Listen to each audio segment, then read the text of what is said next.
Bismillahirrahmanirrahim. Assalamualaikum warahmatullahi wabarakatuh. Perkenalkan, saya Reti Siti Rohimah, Guru TK Negeri Pembina Sadang Serang, calon guru penggerak Angkatan 9 Kota Bandung. Izinkan dalam kesempatan kali ini, saya akan mendesiminasikan pemahaman saya terkait budaya positif di lingkungan sekolah dalam modul 1.4. Budaya positif di lingkungan pendidikan, terutama dalam jenjang pendidikan anak usia dini, memiliki peranan penting dalam membantu anak-anak mengatasi transisi dari keluarga ke sekolah. Budaya positif di PAUD merupakan serangkaian nilai-nilai praktik dalam membantu mereka membentuk perilaku dan tradisi kebiasaan dan simbol-simbol yang dipraktikkan oleh semua pihak. Salah satu contoh praktik baik budaya disiplin yang dapat diterapkan di kelas PAUD yaitu dengan cara membuat keyakinan atau kesepakatan kelas. Membuat keyakinan atau kesepakatan kelas dilibatkan guru beserta siswa bersama-sama membentuk dan menyusun hal-hal yang dianggap penting oleh semua anggota kelas agar di kelas tercipta pembelajaran dengan suasana nyaman, tenang, bersih, sehat, dan aman. Selain itu, pembiasaan sikap positif di pendidikan anak usia dini juga memiliki peran kunci dalam membangun karakter anak-anak sejak dini. Seorang guru memberikan keteladanan sebagai bagian yang sangat esensial dari pembentukan budaya positif dan disiplin positif di kelas. Menciptakan lingkungan belajar yang kondusif merupakan aspek yang sangat penting dalam membantu anak-anak untuk tumbuh dan berkembang secara maksimal.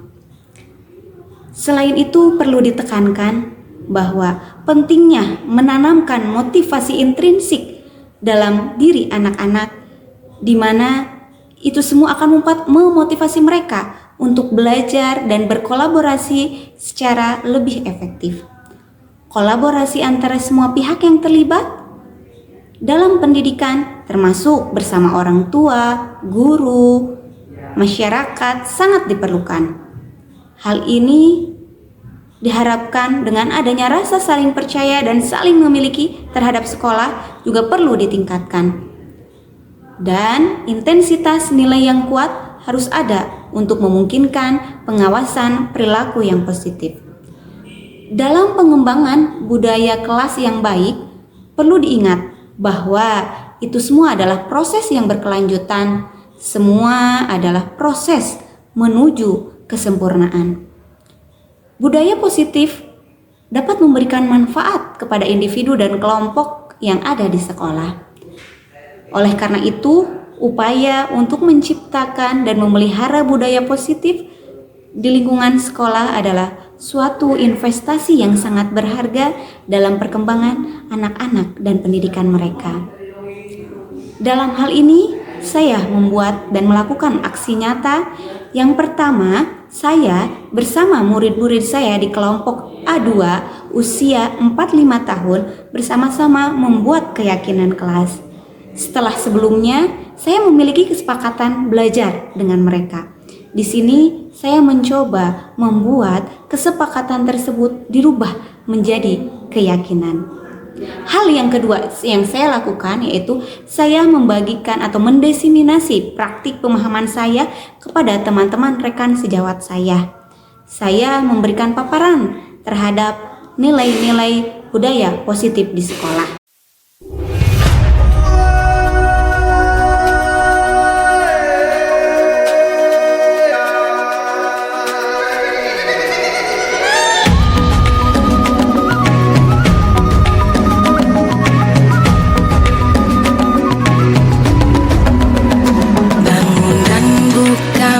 Matamu saatnya meraih mimpimu. Anak-anak siap, anak soleh, amin. Masih ingat kesepakatan kelasnya? Coba kesepakatan kelas. Satu, di kelas jalan saja. Dua,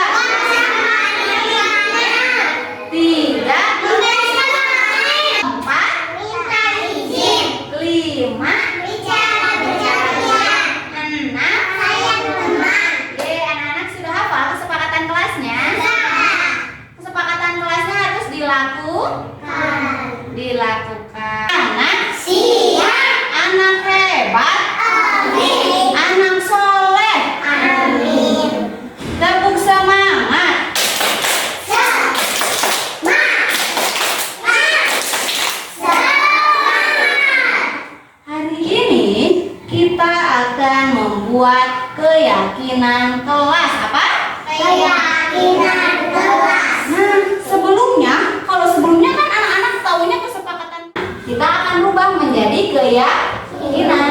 Keyakinan kelas ini nantinya yang harus anak-anak lakukan supaya kelasnya bersih, kelasnya aman, kelasnya nyaman. Jadi anak-anak semangat sekolahnya, anak-anak senang belajarnya. Mau? Nih, Bu Guru punya gambar. Ada gambar kelas yang bersih, ada gambar kelas yang kotor. Supaya kelas kita bersih, apa yang harus anak-anak lakukan? Disapu. Buang sampah ke tempatnya. Betul. Iya, kelas kita harus dibersihkan biar nggak ada bakteri sama virus, kata Latisha. Nih, Bu Guru punya 2 gambar. Bu Guru meminta siapa ya? Gerald berdiri. Nih, dari 2 gambar ini, Gerald suka gambar yang mana ya? Ini Kenapa suka yang ini? karena ini buang sampah Kenapa sukanya yang ini? ini buang sampah tumpahnya, Betul. Kalau ini buang sampah sembarangan. sembarangan. Jadi anak-anak sepakat mau ini gambarnya? Mau. Keyakinannya ini berarti apa ini? Membuang sampah. Boleh tempel Gerald? Boleh. Nih, tempel ya di sini. Yuk. Hey, good job. Tepuk tangan buat Gerald. Gambar yang kedua. Nih, Bu Guru punya gambar. Duduk yang rapi. Yang Bu Guru pilih, yang mau nempel, yang duduknya rapi, yang maju-maju enggak. Nih, nih, yang maju-maju enggak. Nih, di sini Bu Guru punya 3 gambar. Gambar yang pertama, apa ini? Ada temennya yang lagi main bareng-bareng. Kemudian yang kedua, betul, marah-marah sama temannya. Yang ketiga, narik-narik rambut teman. Boleh tidak? Nah, supaya kelas kita nyaman. Nih, kemudian ada juga ini. Lagi apa ini? Bermain bersama. Kalau 2 gambar ini, yang pertama sayang teman. Kalau ini sayang teman tidak? Kalau ini marah-marah. Bu Guru meminta tolong Cecia berdiri. Dari gambar ini, Cecia mau gambar ini buat ditempel. Kenapa gambar ini? Karena sayang teman. Kali ini marah-marah. Jadi ini ditempel enggak? Yang ini sepakat? Sepakat. Nih boleh ditempel Cecia. Ya. Aku. Pintar. Terima kasih tepuk tangan buat Cecia. Nih, tadi yang ini katanya. Nih, yang ini mainnya bareng-bareng. Kalau ini nggak dibolehin ya? Anak-anak sepakatnya yang mana? Yang ini. Siapa yang nempel ya? Yang udah rapi, semuanya dapat giliran. Cerah deh. Cerah mau yang mana cerah? Yang ini. Kenapa yang ini? Mainnya? Oh, mainnya bareng-bareng. Boleh ditempel. Nih, tempel sini cerah. Tapi sekarang lebih ya, Guru. Ya. Aku juga. Terima kasih. Kemudian kartu duduk rapi.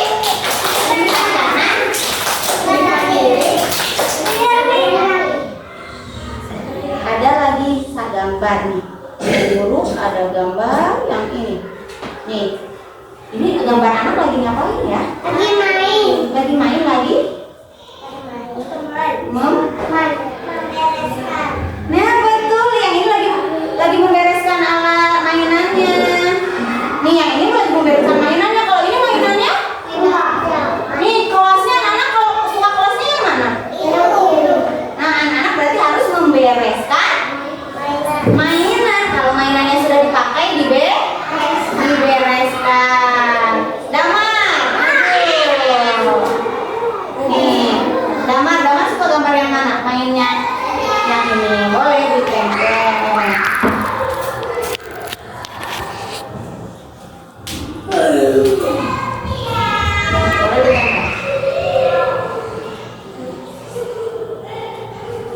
Oke, terima kasih Damar. Tepuk tangan. Nah, ada lagi, satu lagi. Aku sakit. Aku. Yang kok kan enggak lah. Nih, ada lagi nih. Kalau kita lagi belajar, ada yang belajarnya itu dengan tertib, ada yang malah lari-lari di kelasnya. Aku nggak pernah. Kira-kira anak-anak setujunya yang mana? Biar kelasnya nyaman. Yang ini. Oke, karena satu lagi bu guru yang tempel deh. Nah, bu guru yang tempel ya. Sekarang aku. Nih. Aku. Dari sini, sudah duduk, boleh duduk. Boleh duduk. Nah, dari sini tadi lihat ke depan. Nah, anak-anak, tadi ada gambar orang lagi buang sampah, ya. Berarti keyakinan kelas kita itu adalah menjaga kebersihan. Nih, yang pertama, duduk dulu sayang. Ini menjaga kebersihan. Ya, kenapa Gerang? Ini kau jaga kebersihan harus sayang bumi. Betul, kata Gerald, kita harus jaga kebersihan karena kita sayang bumi ya.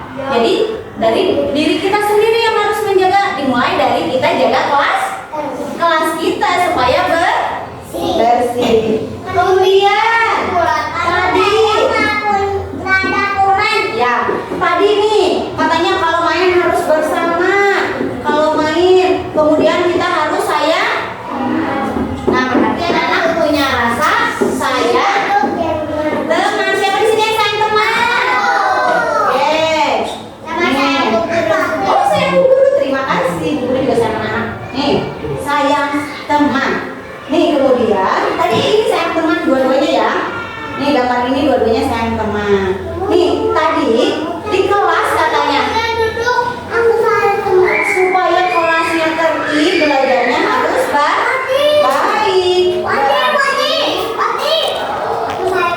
Bu Reti. Iya. Nah, ini berarti tertib, ya. Anak-anak tertib. Kemudian ada lagi. Tadi kalau anak-anak sudah main, kemudian mainannya dirapikan, berarti anak-anak yang bertanggung jawab. Nah, di sini ya tanggung jawab.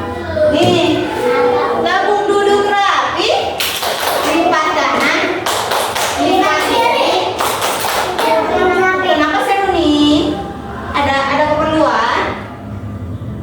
3. Bu guru nih, sekarang anak-anak sudah sepakat dengan keyakinan kelasnya? Sepakat? Siapa yang sepakat? Aku. Kalau yang sepakat, nanti bu guru meminta anak-anak mana telunjuk. Telunjuknya dikasih pewarna, kemudian ditempelkan di sini. Ya, bu guru dulu deh. Nih contohnya. Sepakat dengan keyakinannya? Kalau sudah sepakat, kita bikin kesepakatan dengan kita memberi warna pada telunjuk. Bu guru mulai ya. Nanti ikutin ya. Nih, Bu Reti dulu tempel. Nah, siapa lagi? Boleh duduk yang baik. Bu guru panggil satu. Silakan cerah. Ya. Ya, pinter. Boleh langsung ke sana, boleh langsung dicuci ya. Ya. Kemudian Afnan. Teman-teman. Iya loh. Oh, Afnan mau yang biru. Sedikit aja sayang. Yuk Afnan. Pinter. Boleh ke sana Hanan. Hanan. Itu tuh tangannya di mana? Ya. Oke, sekarang Nusat.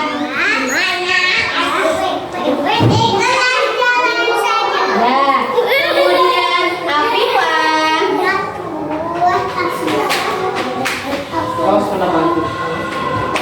Ya. Kemudian Gera.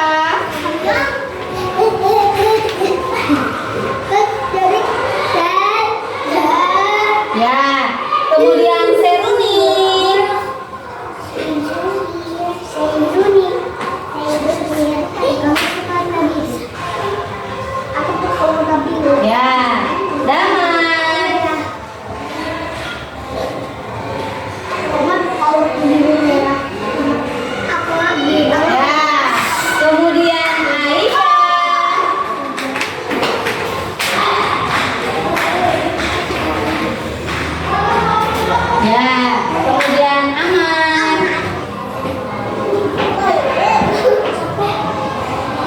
Ya, cari yang kosong. Betul. Ya, kan nungguin dulu anak-anak. Keisha.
Bangun dan bukalah matamu, saatnya meraih mimpimu. Arahkan pandangan ke depan, Tuhan kan menuntunmu. Sadarilah masa berganti, tantangan kan kita hadapi. Bergandeng tangan untuk negeri, era kita menanti berseri. Kita belajar Pancasila, kita bernafas dalam sila-silanya. Kita belajar Pancasila, ayo kita jaga untuk Indonesia. Bersatu dalam perbedaan, berpegang tangan dan berlari. Singkirkan egomu, oh kawan, demi negeri ini. Jadilah generasi emas, cerdas berkarakter itu kita. Berjuang dan harus berani, kita terus torehkan prestasi.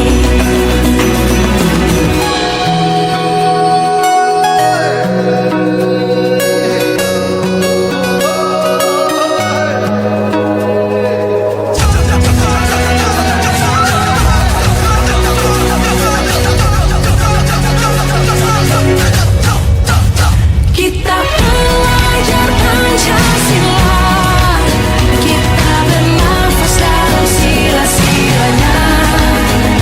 Kita belajar Pancasila, ayo kita jaga untuk Indonesia. Kita belajar Pancasila, kita bernafas dalam sila-silanya. Kita belajar Pancasila, ayo kita bernafas dalam sila-silanya. Kita belajar Pancasila, ayo kita jaga untuk Indonesia. Bersatu dalam perbedaan, berpegang tangan dan berlari. Singkirkan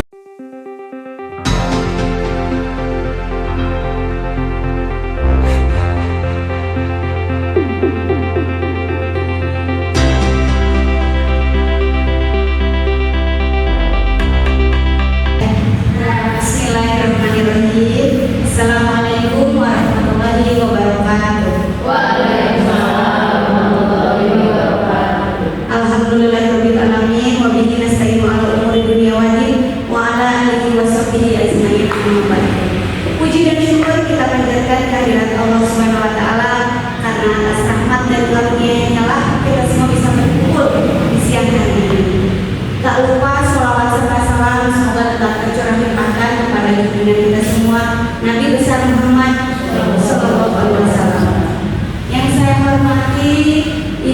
guru TK Negeri di Kota Bandung. Yang saya sayangi dan saya banggakan juga teman-teman di TK Negeri Bunda Sadar Serang dan TK Negeri Centek.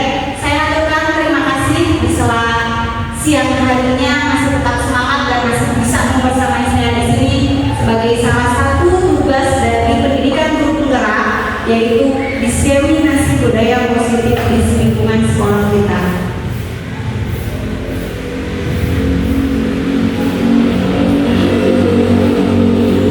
Izin saya menyampaikan, saya di sini revisi kelima sebagai calon guru penggerak anak-anak 9 dan Kota Bandung, ditemani oleh Ibu Fasilitator Ibu dan Inilah dari TK di daerah Bogor, kemudian dengan Ibu pengajar praktik saya Ibu Leni Kurniasari dari SD di situ Kota Bandung.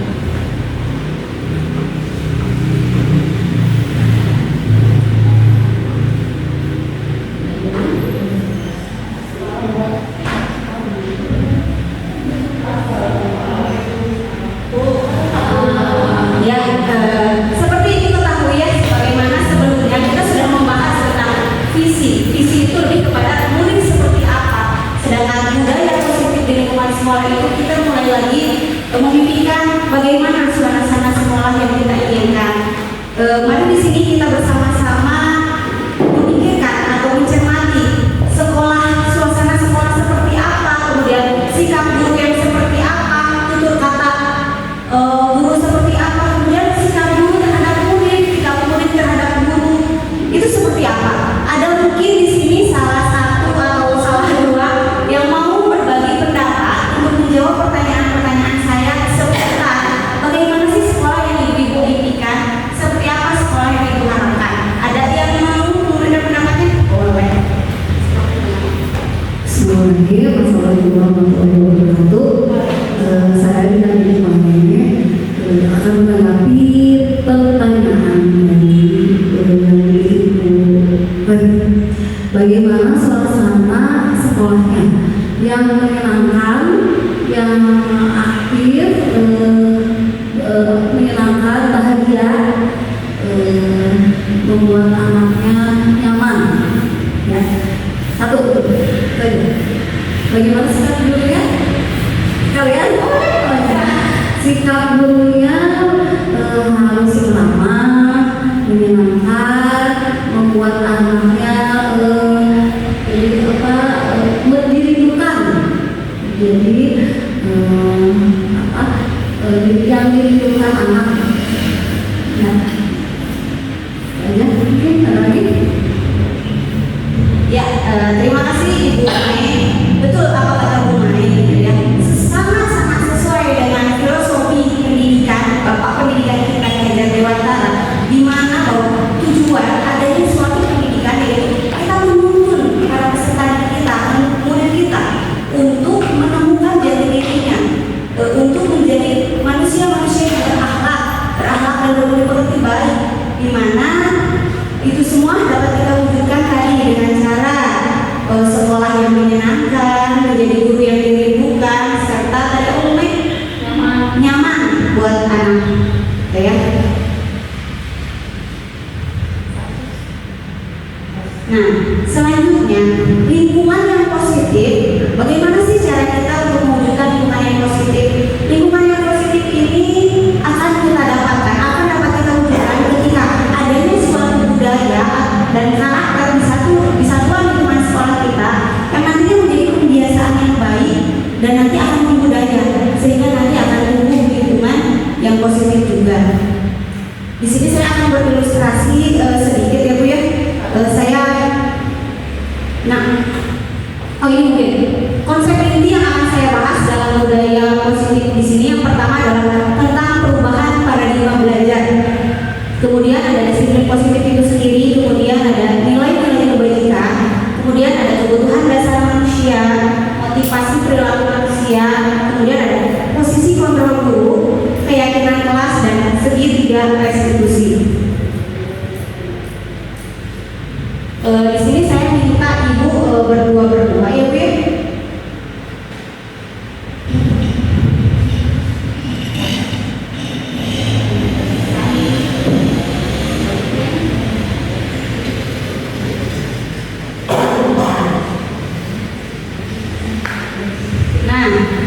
Saya minta ibu berpasangan, dua orang.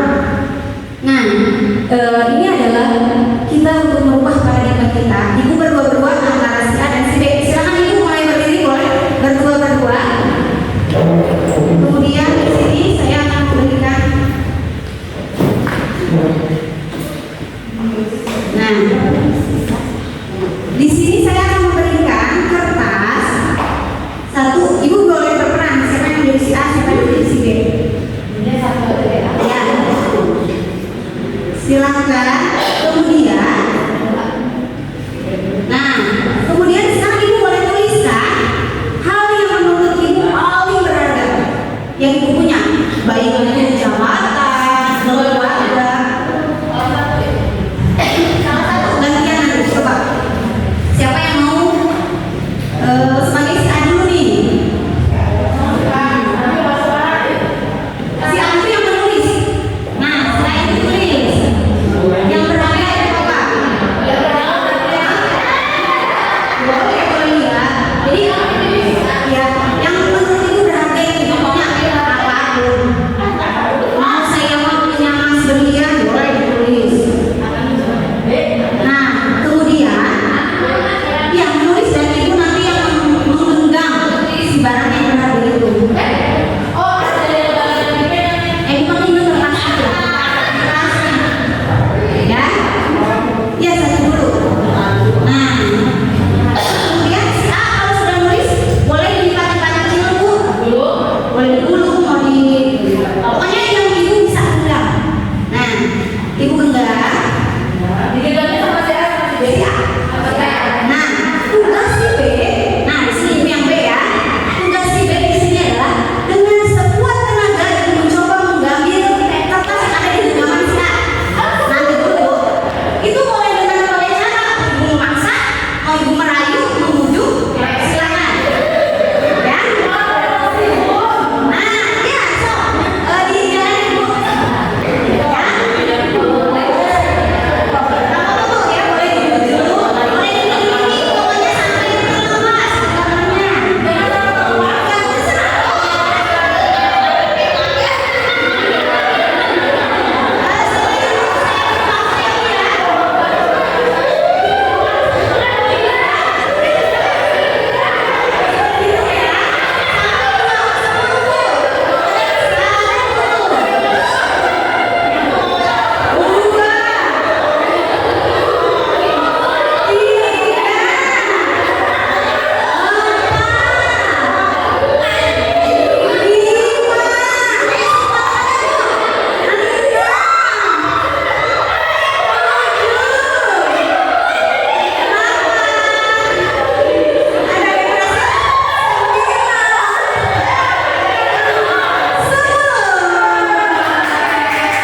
Ada yang berhasil tidak? Sekarang saya ingin salah satu berarti dua orang yang pernah tuliskan B memberikan pendapatnya. Kenapa ibu tidak memberikan dan kenapa ibu susah untuk mendapatkan? Ya? Boleh? Berperan. Kenapa sih ibu susah bu? Misalnya karena apa? Ya A, kenapa dipertahankan dan kasih gitu? A dulu. Ada boleh. Saya sebagai adik, saya mempertahankan di sini sesuatu yang sangat berharga. Jadi kalau masalah memang harta atau nyawa atau misalnya sesuatu yang sangat berharga, kalau dia bersama orang kita akan mempertahankan walaupun bagaimanapun dia nggak walaupun dia tubuhnya sangat panjang. Tapi saya akan sekuat tenaga mempertahankan yang berharga, sangat dipertahankan. Oke, selanjutnya yang B. Ketika saya mencoba mengambil sesuatu yang dipegang oleh musik ya, ternyata genggamannya sangat kuat. Sepertinya tenaga saya tidak lebih kuat dari musik. Jadi itu mencoba dengan kekerasan ya, mencoba dengan kekerasan, mencoba ternyata tidak berhasil. Dan saya coba akan mencoba dengan kelembutan, dengan kehidupan hatinya gitu. Tapi waktu itu belum habis. Baru mencoba satu jadi Ya, terima kasih. Boleh saya tahu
Baik, terima kasih Bu Reti kesempatannya.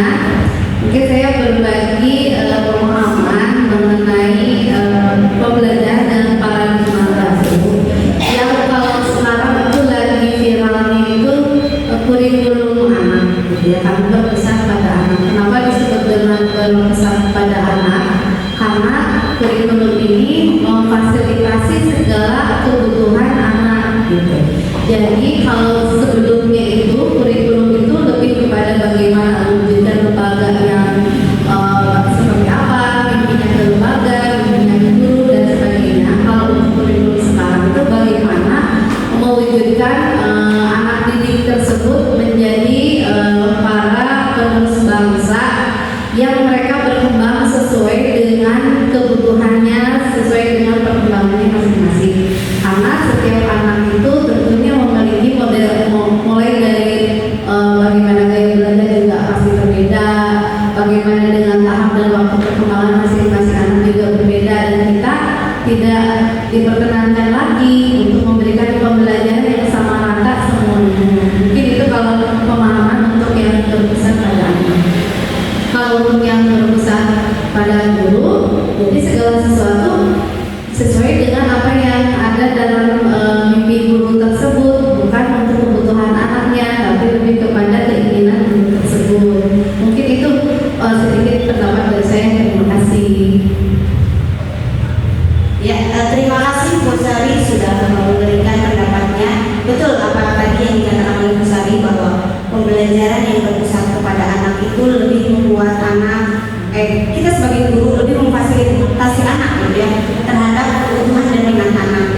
Jadi di sini pembelajaran dengan paradigma baru itu adalah merupakan pembelajaran yang dirancang berdasarkan prinsip pembelajaran berdiferensiasi, sehingga para peserta didik belajar sesuai kebutuhannya berdasarkan tahap perkembangan sesuai teori psikologi modern untuk mewujudkan profil Pancasila.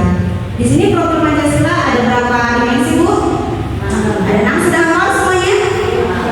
Ada lagunya? Yuk kita nyanyikan bersama-sama supaya Ibu nggak ngantuk. Yuk boleh tepuk tangan ya Bu. 1, 2, 3.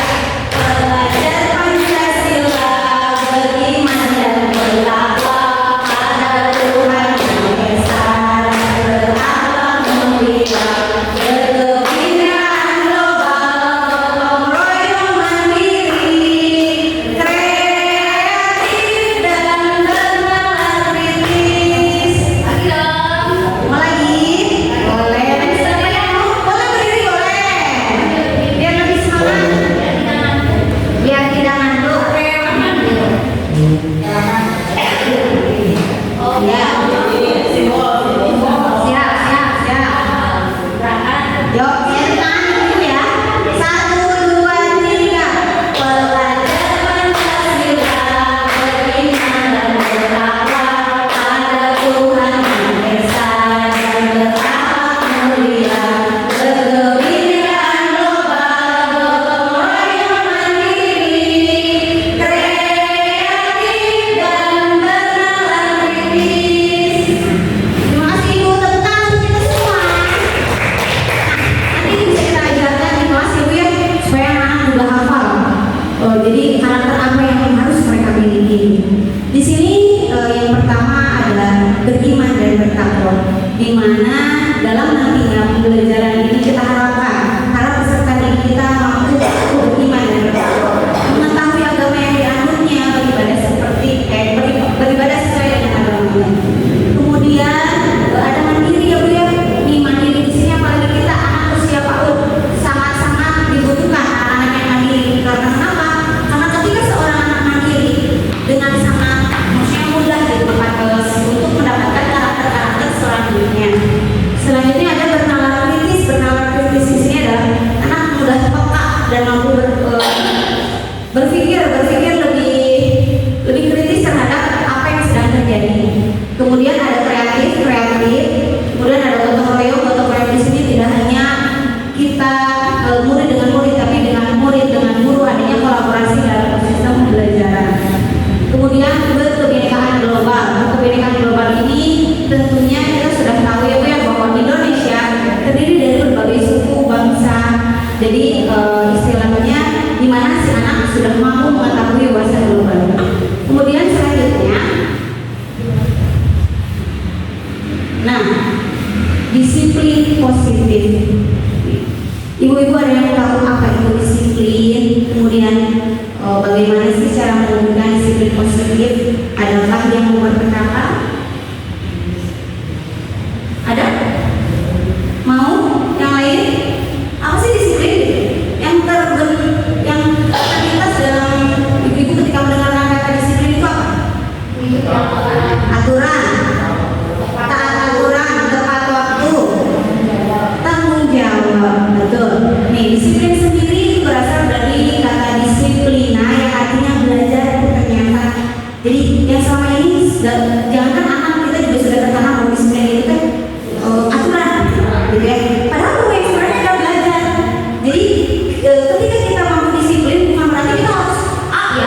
yang nantinya, nah di sini juga dijelaskan bahwa yang nantinya memiliki tanggung jawab terhadap apa yang dilakukannya berdasarkan nilai-nilai yang diyakininya. Kemudian disiplin positif di sini juga adalah merupakan salah satu cara penerapan disiplin yang bertujuan untuk menumbuhkan kesadaran serta memberdayakan peserta didik tanpa imbalan, penghargaan atau reward dan punishment atau hukuman. Jadi dibawa pada hukuman.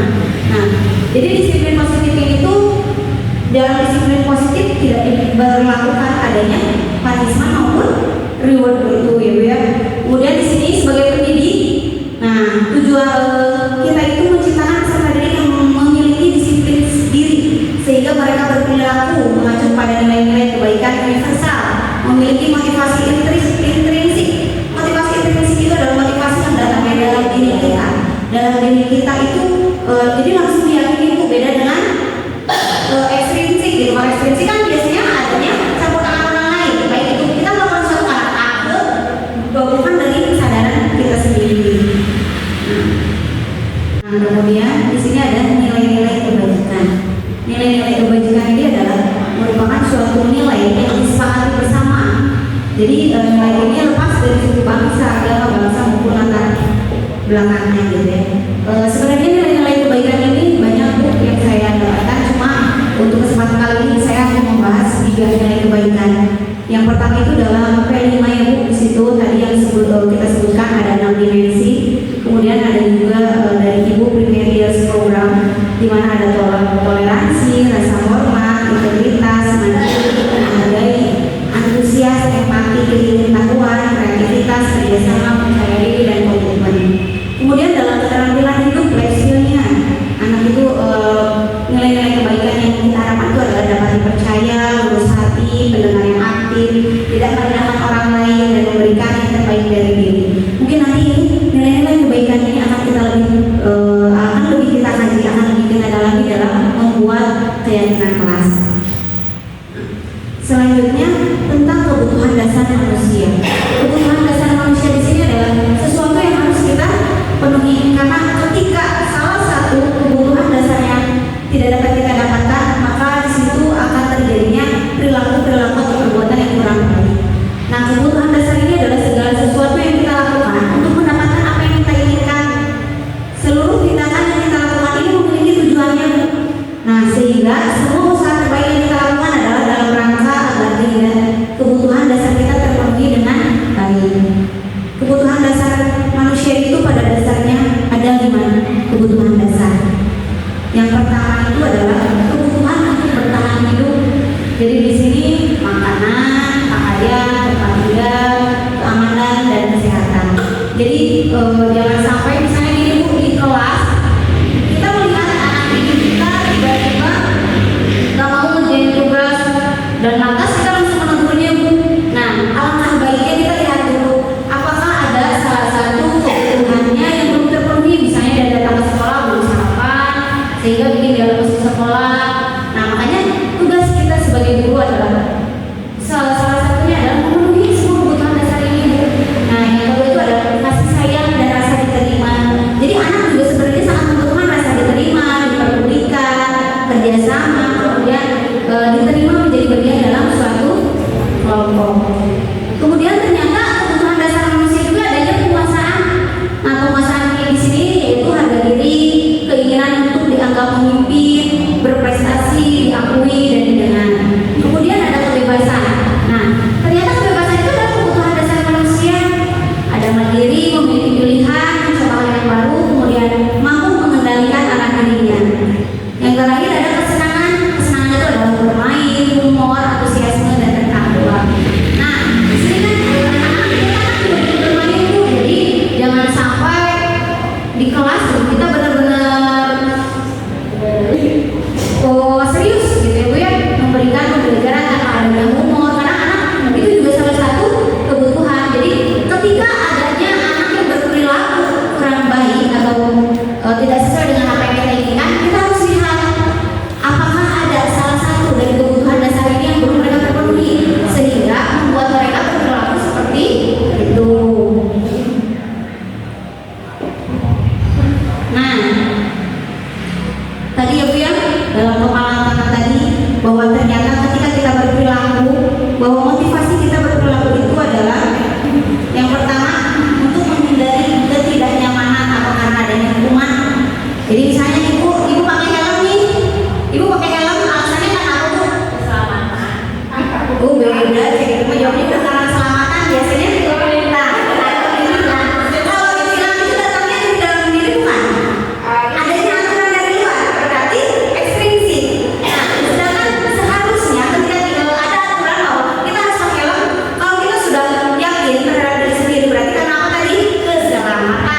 kemudian murid juga tidak tahu ketika dia melakukan sesuatu yang menyalahi aturan, hukuman apa yang akan dia dapatkan. Nah, itu berarti hukuman. Kemudian bersifat satu arah, hanya guru yang menentukan. Jadi itu namanya hukuman. Kemudian hukuman itu berupa psikis ataupun psikis. Psikis di sini yaitu bisa saja dari ucapan kita yang nggak sadar, kadang-kadang itu di kelas kan, kamu nggak bisa, ini kan males. Nah, itu juga seperti itu menyakiti, itu termasuk juga hukuman. Kemudian ada konsekuensi. Sedangkan konsekuensi di sini adalah terencana dan disepakati sesuai aturan. Jadi misalnya ada satu aturan, misalnya aturannya apa, kemudian disepakati ketika aturan tersebut dilanggar ada konsekuensi yang nanti harus dijalankan. Ada yang bisa memberikan contoh ibu konsekuensi biasanya seperti apa di kelas? Silakan. Ya, biasanya kalau misalnya anaknya ini anak SD misalnya, anak SD misalnya dia melanggar aturan, misalnya uang jajan dia konsekuensi itu guys, uang jajan dia misalnya 50 rupiah dikenakan dengan konsekuensi. Ya, kan tuh. Asal itu disepakati ya maksudnya, jadi sebelumnya misalnya datangnya telat gitu ya, nanti bisa seperti itu. Kemudian sikap kita di sini sebagai guru monitor. Jadi sudah disepakati, kita kan yang memantau anak apakah si anak ini melakukan hal yang di luar dari kesepakatan kita. Nah, tapi tetap ternyata konsekuensi juga membuat murid tidak nyaman karena tetap ada paksaan dari kita. Nah, kemudian restitusi nih Bu ya. Restitusi ini adalah restitusi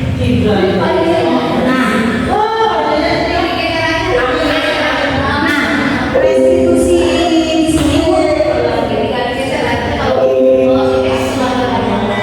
Nah, proses menciptakan kondisi bagi murid untuk memperbaiki kesalahan. Adanya proses kolaboratif yang mengajarkan murid untuk mencari solusi sendiri. Jadi restitusi di sini adanya dialog Bu, adanya dialog kepada siswa. Kenapa? Jadi kita menanyakan alasan dia berlaku seperti itu, dia bertingkah laku seperti itu kenapa? Nah, itu di restitusi.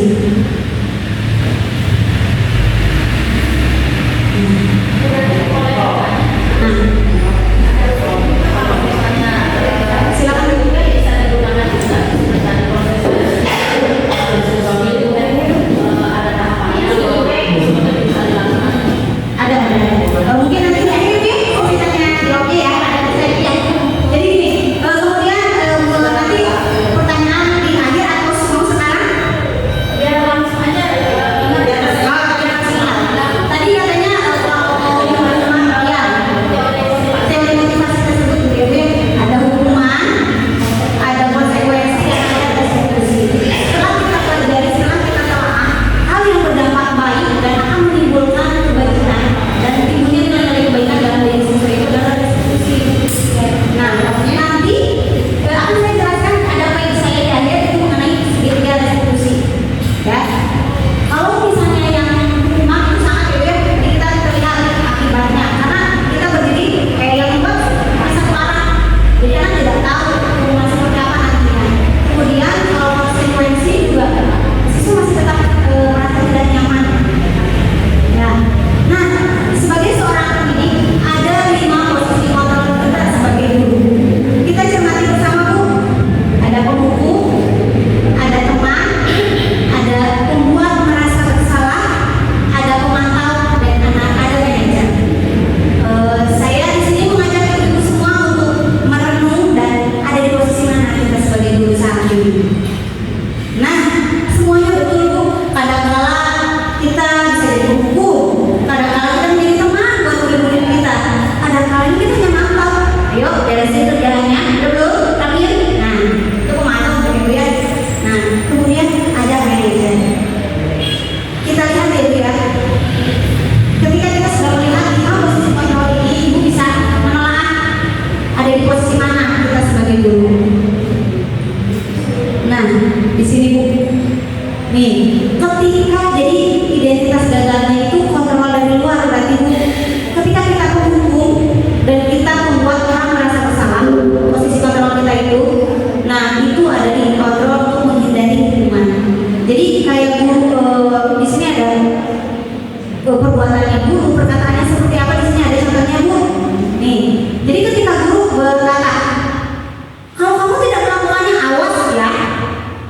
kan. Nah, itu jelas-jelas adanya ancaman. Hasilnya Bu, apa yang dihasilkan nanti oleh murid kita? Dia akan memberontak, dia akan menyalahkan orang lain, dan mungkin karena dia takut untuk mencari aman, dia akan berbohong, sehingga nilai-nilai kebaikan yang sudah sangat sulit gitu ya untuk terbentuk gitu. Kemudian di sini adalah kaitannya dengan dunia yang berkualitas, bahwa murid meletakkan buku itu, jadi nggak ada rasa hormat, nggak ada rasa senang, jauh kita sebagai guru yang dirindukan gitu. Nah, kemudian murid kadang kalau sudah tingkat menengah ke atas, ketika kita sebagai pembuku, kadang murid ini biarin aja, nanti masih gue sama marah-marah kan, pasti kalau ketemu udah biasa. Nah, itu ya Bu ya.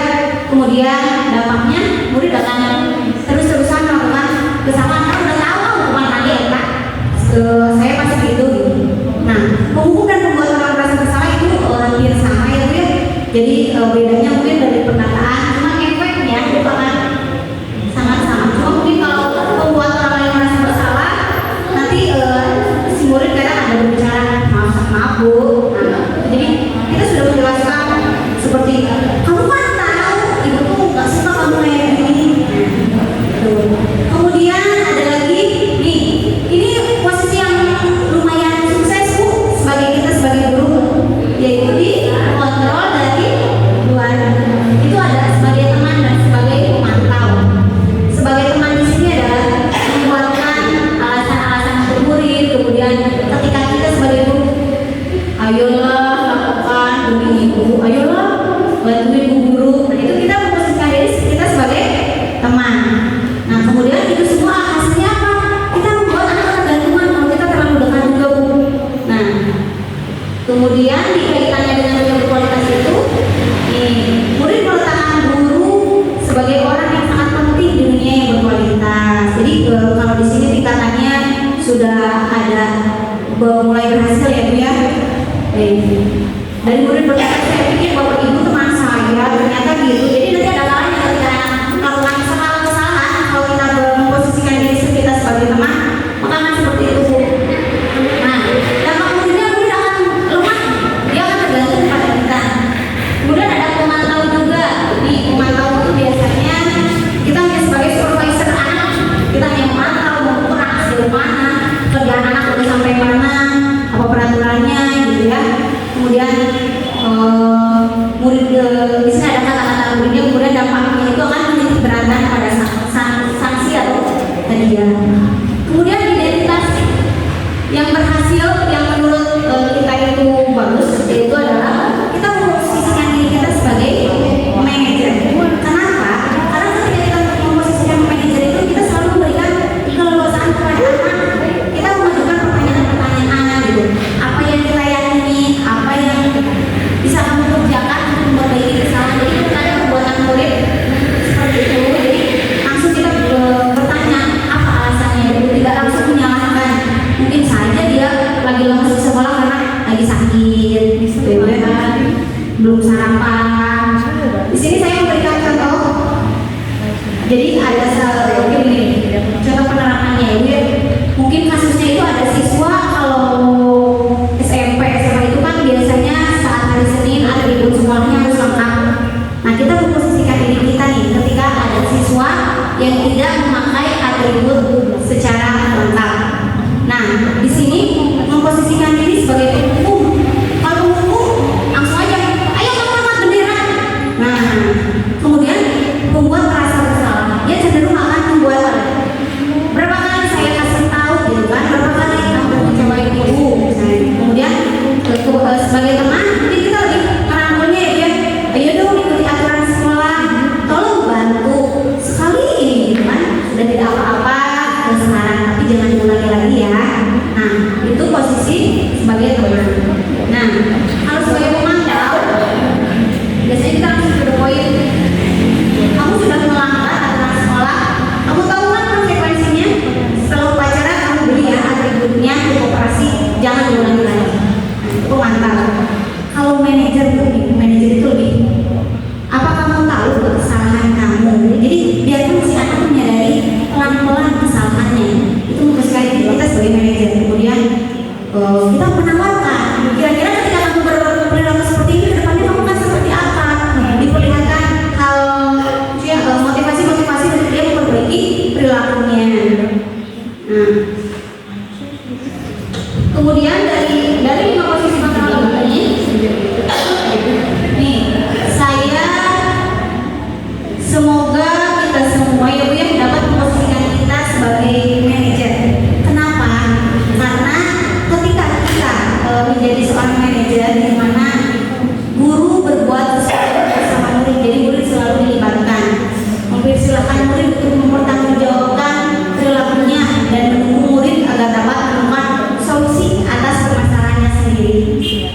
Kemudian, tadi saya bicarakan bahwa posisi manajer ini adalah mengacu pada restitusi yang dapat menjadikan murid sebagai manajer bagi dirinya sendiri, sehingga terciptanya identitas positif berhasil pada dirinya sendiri. Jadi anak menyadari kesalahannya. Konsep budaya positif selanjutnya adalah keyakinan kelas. Ibu sudah pernah mendengar keyakinan kelas? Sempat mendengar. Kemudian mengapa sih keyakinan kelas? Mengapa bukan peraturan kelas? Ada yang memberikan pendapatnya. Kenapa nggak peraturan aja? Kenapa nggak kesepakatan kelas? Kenapa harus keyakinan kelas? Silakan. Ada ibu? Ada yang mau? Boleh. Ya. Kalau kesepakatan hasil dari negosiasi gitu ya, dari dua arah guru dan murid gitu. Kalau keyakinan datangnya dari internal anak. Ya. Terima kasih Bu Titin. Betul ya. Mengapa keyakinan kelas? Mengapa bukan peraturan? Itu tadi kesepakatan. Oh ya, tadi kan ya. Oh ya, kalau kesepakatan betul. Kesepakatan kelas itu disepakati oleh kita guru dan murid. Kalau keyakinan datangnya dari mereka. Nah, untuk membedakannya, mengapa keyakinan? Karena tadi motivasi yang datangnya dari diri sendiri itu akan lebih mengena, akan lebih membekas pada diri anak. Dan biasanya kalau aturan ataupun kesepakatan kelas itu keyakinan itu lebih kepada nilai-nilai universal. Jadi kayak tadi misalnya gini kan, misalnya buang sampah ke tempatnya, keyakinan apa yang mau kita dapatkan? Dari tadi nilai-nilai kebaikan itu. Jadi kalau keyakinan itu lebih langsung kepada nilai-nilai kebaikan. Nanti ada contohnya di sini. Nah, di sini ya Bu ya. Kenapa sih keyakinan kelas? Karena di sini keyakinan kelas itu memiliki peran yang lebih kuat dalam memotivasi perilaku. Karena keyakinan kelas itu didasarkan dengan nilai-nilai universal yang tadi seperti keselamatan, kesehatan yang diakui secara luas oleh semua orang tanpa memandang latar belakang budaya, agama atau bahasa bangsa. Kemudian ini keyakinan ini lebih dari sekedar aturan. Keyakinan ini adalah prinsip-prinsip yang membantu tindakan kita secara intrinsik. Betul tadi yang sudah disampaikan. Keyakinan itu lebih kepada keyakinan diri sendiri. Nah, pembentukan keyakinan kelas. Pembentukan keyakinan kelas ini bersifat abstrak. Kemudian berupa pernyataan universal yang tadi. Jadi kalau keyakinan kelas itu udah langsung, kayak misalnya buanglah sampah ke tempatnya. Itu berarti nilai universalnya apa Bu? Nilai kebajikannya apa? Keindahan, kebersihan. Kemudian misalnya di kelas jalan saja, keselamatan, kemudian membereskan alat main, tanggung jawab, disiplin. Nah, jadi keyakinan kelas itu lebih kepada nilai-nilai universalnya. Kemudian sedikit aja Bu kalau keyakinan, karena beberapa aturan itu sudah tercakup satu nilai kebajikan. Biasanya ada yang bersama gitu. Kemudian hampir sama kesepakatan kelas ketika kita membuat keyakinan kelas ini. Semua warga sekolah kelas dilibatkan saat membuat keyakinan kelas. Nah, di sini saya akan menampilkan dua. Nah, menurut Ibu di warna putih atau krem, mana peraturan kelas dan mana keyakinan kelas? Ada yang berpendapat mana keyakinan, mana peraturan? Yang mana Bu? Yang krem atau putih? Yang putih apa? Peraturan atau keyakinan? Yang putih. Yang itu yang coklat atau keyakinan?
segitiga restitusi dalam menyelesaikan masalah melalui 3 tahapan.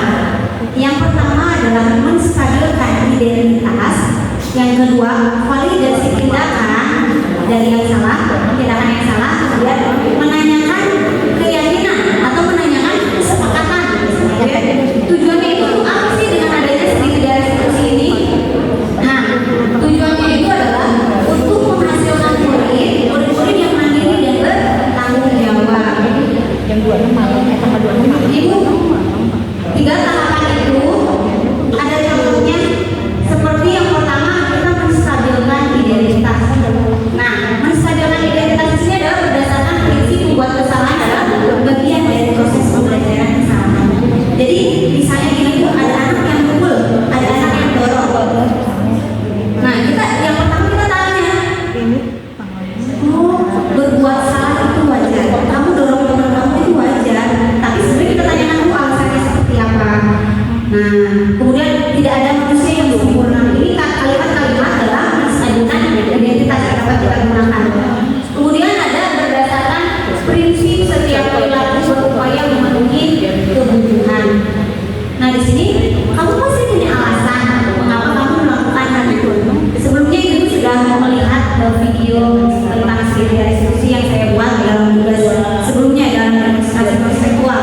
Nah, itu adalah salah satu penerapan segitiga restitusi. Nah, kemudian yang terakhir menanyakan keyakinan Bu. Di sini tuh kita ingatkan apa keyakinan kelas kita. Kemudian nantinya seperti kamu mau menjadi orang yang seperti apa, itu ada di menanyakan keyakinan.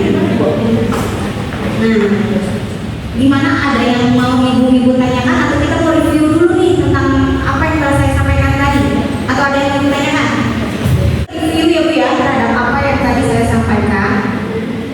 Yang pertama, ibu-ibu coba, keyakinan kelas dan peraturan kelas adalah hal yang sama, betul atau salah? Salah? Kita lihat jawabannya. Ya, betul. Kemudian pertanyaan yang kedua. Diulang dulu ya Bu. Karyawan.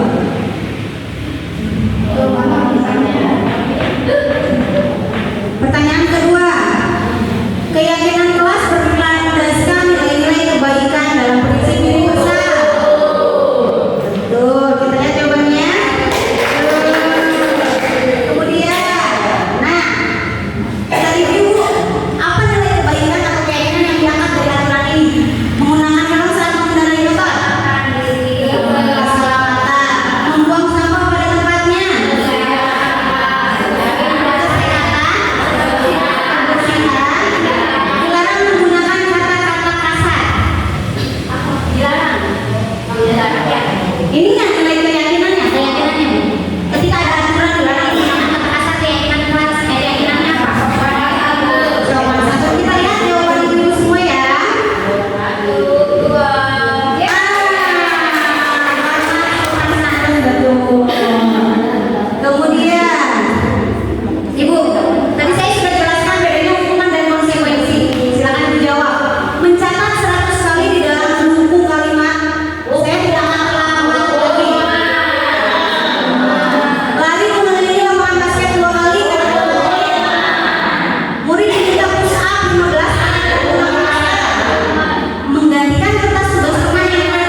Jadi genap.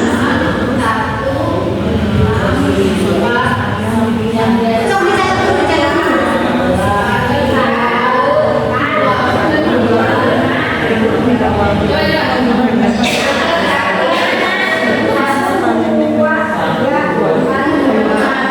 Sudah dua?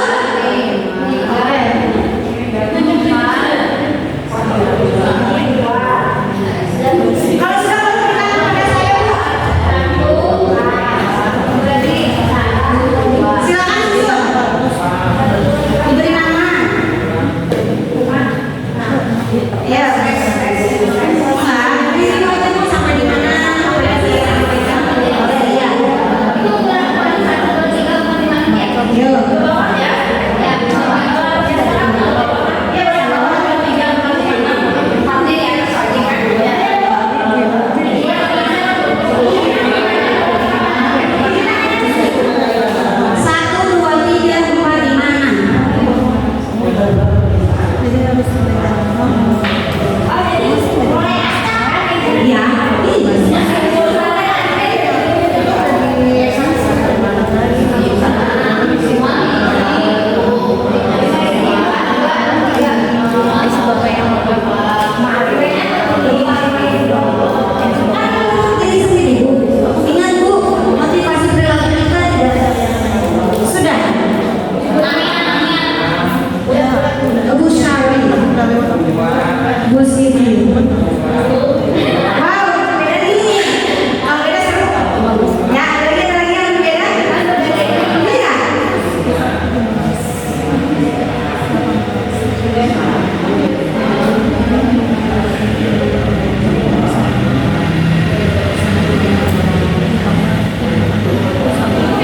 Bu aja ini. Atau ada yang sama di saya sebutkan ya, Bu ya. Ada 5, 1, 4, 6, 3, 2. Ada 5, 1, 4, 2, 6, 3.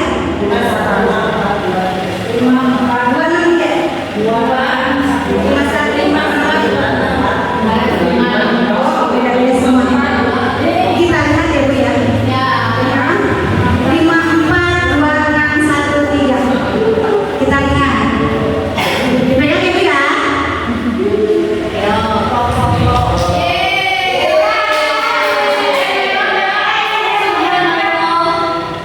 Nah, berarti tadi yang pertamanya apa? Tadi berapa? 4. Ada yang apa? Kan diskusi menunjukkan peraturan dulu. Keyakinan kelas adanya aturan-aturan dulu. Aturan yang kelas, kemudian mengubah peraturan menjadi aturan. Kemudian menjadikan peraturan kelas menjadi nilai-nilai kebajikan yang tadi setelah adanya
dari Gerald, aku dari kelompok A2.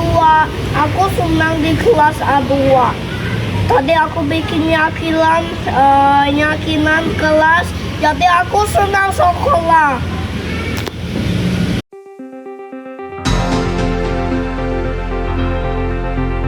Halo, aku Keisha. Aku dari kelompok A2. Aku sudah membuat keyakinan. Aku yang dari bank sampah ke tempatnya membereskan alat main. Minta izin membuat keyakinan juga.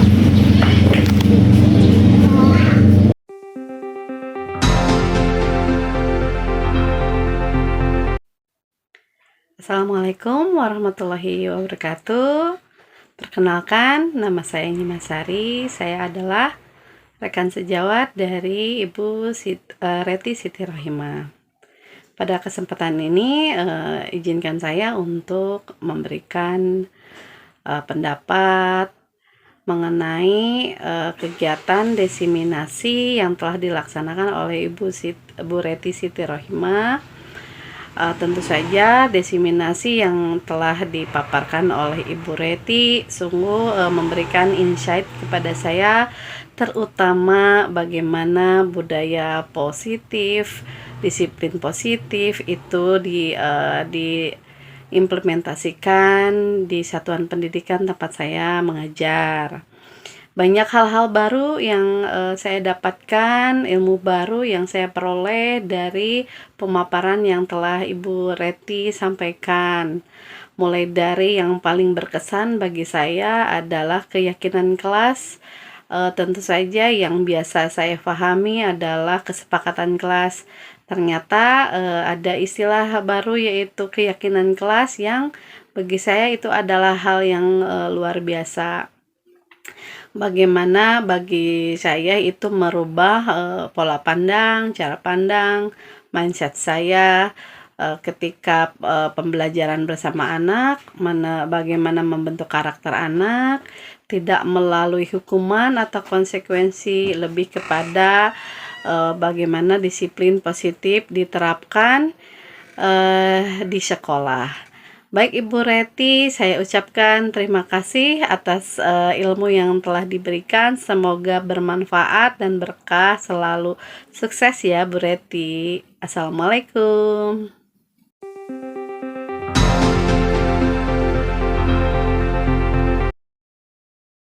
Bismillahirrahmanirrahim.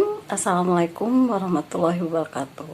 Perkenalkan, saya dengan Ibu Mae. Saya adalah seorang guru mengikuti kegiatan desiminasi yang dilaksanakan di TK Negeri Sadang Serang dengan pemateri Ibu Reti. Alhamdulillah banyak sekali manfaat dari kegiatan itu.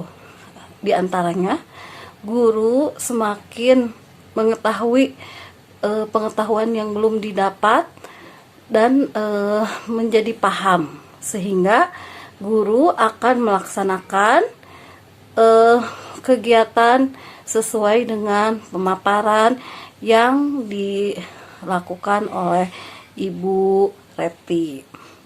Kesan pesannya alhamdulillah sangat berkesan, karena kami sebagai guru kesannya alhamdulillah sangat berkesan, karena saya sebagai guru sudah mengetahui dan berbagi pengalaman dengan Ibu Reti.